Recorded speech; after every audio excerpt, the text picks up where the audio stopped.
Ẹ̀yin èèyàn ilé èwo lẹ ṣe o, ṣé dáadáa lẹ wà? Welcome back to my channel. Mi ọmọ yín Máṣọ́lá ni o. Báwo ni weekend ń ṣe ní wonderful weekend?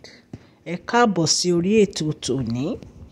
Gist tá a gbọ́ òun ni wípé èyí tó lágbára o. Bí mo ṣe gbọ́ o, allegedly ẹjọ́ ẹ̀yin èèyàn lé ta ni màmá Adewamiwa Ogunwusi. Ta ni màmá ẹ̀? Bí a ṣe gbọ́, wọ́n ní olórí Ronke ló bí Adewamiwa. Ṣé bẹ́ẹ̀ ni àbí bẹ́ẹ̀ kọ́? Torí mi ò tí believe pé olórí Ronke ló bí Adewamiwa. Ẹ̀yin èèyàn létẹ́ ẹ bá mọ̀, ẹ jọ̀ọ́ ẹ lọ síbi comment section, ẹ comment. Ṣé ọmọ olórí Ronke Adewamiwa? Because wọ́n ní pé bí wọ́n ṣe gbọ́, wọ́n ní pé wọ́n ti come out with the result pé olórí Ronke ló bí Adewamiwa. Mi ti gbàgbọ́ torí mo ṣì ń ṣe investigation mi lọ́wọ́. Mo fẹ́ mọ obìnrin tó bí Adewamiwa yìí. Wọ́n fi identity ìyá ọmọ yìí pamọ́ ni wọ́n jẹ́ ká mọ̀. Àmọ́ tó bí Adewamiwa. Tó bá jẹ́ olórí Ronke ló bí Adewamiwa, ẹ jẹ́ ká mọ̀ ẹ̀yin èèyàn lé. Ẹ jẹ́ n kọ́kọ́ kí àwọn olólùfẹ́ mi àtàtà. Ẹ̀yin èèyàn mi, I welcome you back to my channel. Èmi ọmọ yín Máṣọ́lá ni o. Tó bá jẹ́ ìgbà àkọ́kọ́ tẹ̀ ń darapọ̀ mọ́ ètò mi ni, mo kí yín káàbọ̀. Ẹ káàbọ̀ sórí ètò. Mo dúpẹ́ lọ́wọ́ yín fún gbogbo ìfẹ́ yín towards my channel. Mo dúpẹ́ lọ́wọ́ yín fún gbogbo support yín towards my channel. Ọlọ́run ọba Elédùmarè á bá mi wà pẹ̀lú ilé àti ọ̀nà yín o. Òkè òkè lọ́lá yín á máa lọ́lá yín ò ní lọ ìsàlẹ̀ láéláé. Èmi ọmọ yín Máṣọ́lá. Mo máa ń sọ Yorùbá lórí channel mi, mo dẹ̀ máa ń sọ̀rọ̀ nípa celebrity gist and royal gist. Gbogbo ẹ̀yin subscribers mi tẹ́ ṣẹ̀ṣẹ̀ darapọ̀, you are welcome. Ẹ tẹ notification bell so that whenever I post any gist, you will get it. Ẹ ṣé mo dúpẹ́. Ọlọ́run Elédùmarè á wà pẹ̀lú ilé àti ọ̀nà yín o. Thank you so much. God bless you all.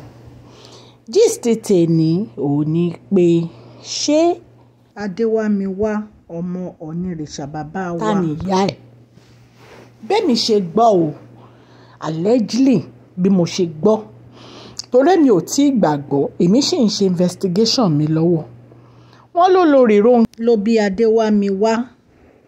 Ní identity ọmọ yìí, wọ́n ló ti jáde pé ìyá ọmọ ni olórí Ronke. Ẹjọ́ ẹ̀yin èèyàn lé, ṣé lóòótọ́ ni àbírọ́? Torí mi ò believe. Mi ò believe. Wọ́n ní olórí Ronke ti bí ọmọ yìí far away. Far years ago ni wọ́n lé olórí Ronke ti bí ọmọ yìí fún kábíyèsí. Wọ́n ní ìgbà tí olórí Zainab tó wà ní palace ni olórí Ronke lóyún ọmọ yìí. Wọ́n ní wọ́n wá hide ẹ̀. Wọn ò jẹ́ kí àwọn èèyàn gbọ́. Ẹ jọ̀ọ́ ṣé lóòótọ́ ni gist yìí àbírọ́ ni?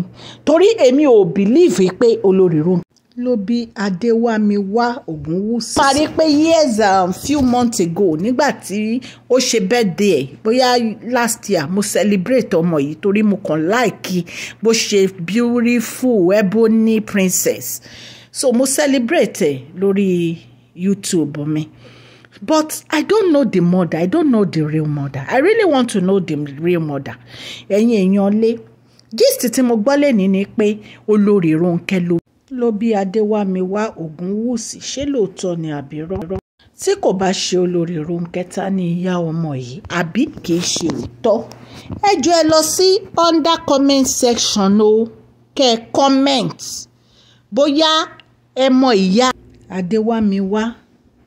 Ta ló bí Adewamiwa Ogunwusi? Mi Máṣọ́lá mo fẹ́ mọ̀. Mo fẹ́ mọ ẹni tí ó jẹ́ biological. Torí gist mi tún sọ pé ẹni tó Adewamiwa ó ní òun ò fẹ́ announce identity òun sórí social media. nǹkan tí mo gbọ́ nìyẹn o. Wọ́n ní pé ìyá ọmọ yẹn wípé ó ní pé òun ò fẹ́ announce identity sórí social media. Wọ́n ní ó wá lọ́jọ́ birthday but wọ́n sọ pé ìyá ọmọ lòun ò fẹ́ kẹ́nibọ́dì mọ̀ ọ́n. Ṣùgbọ́n gbà tá tún wá gbọ́ gist tèní wọ́n ní pé olórí Ronke ló bí. So èwo ni ká gbàgbọ́ nú méjèèjì. So wọ́n ní pé ìyá ọmọ ní òun ò like social media, òun ò fẹ́ kán máa gbé ojú sórí internet, òun ò fẹ́ kẹ́nibọ́dì mọ̀ ọ́n. Bọ́ngbà tó tún yá nísìn la tún gbọ́ tí wọ́n tún sọ pé olórí Ronke ló bí i pé wọ́n ti bí ọmọ yẹn láti gbà tí wọ́n ti wà ní bóyá yunifásitì pẹ̀lú kábíyèsí ipe ńgbà yẹn náà ti bí ọmọ yẹn pé wọ́n wá announce identity wọn nítorí pé kábíyèsí go ahead láti lọ fẹ́ first ìyàwó wọn Wúràọlá ipe ìtorí ẹ̀ ni wọ́n fi fẹ́ jẹ́ kí anybody mọ̀ pé àwọn ni àwọn bí ọmọ. Ṣùgbọ́n gbàtàdé tún gbọ́ lẹ́nì wọ́n ló lórí Ronke ó wà lórí social media ẹ lọ wò wọ́n ti wà ń bẹ̀ wọ́n ló lórí Ronke ló bí. Ṣé lóòótọ́ olórí Ronke ló bí Adewamiwa Ogunwusi? Kọ́mẹ̀ntì ò mò ń retí kọ́mẹ̀ntì yín. Ọlọ́run Elédùmarè á wà pẹ̀lú yín o. Gbogbo etí tó ń gbọ́ mi tẹ́ ń subscribe tẹ́ ń like. Mo dúpẹ́ lọ́wọ́ yín o. Thank you so much for your support.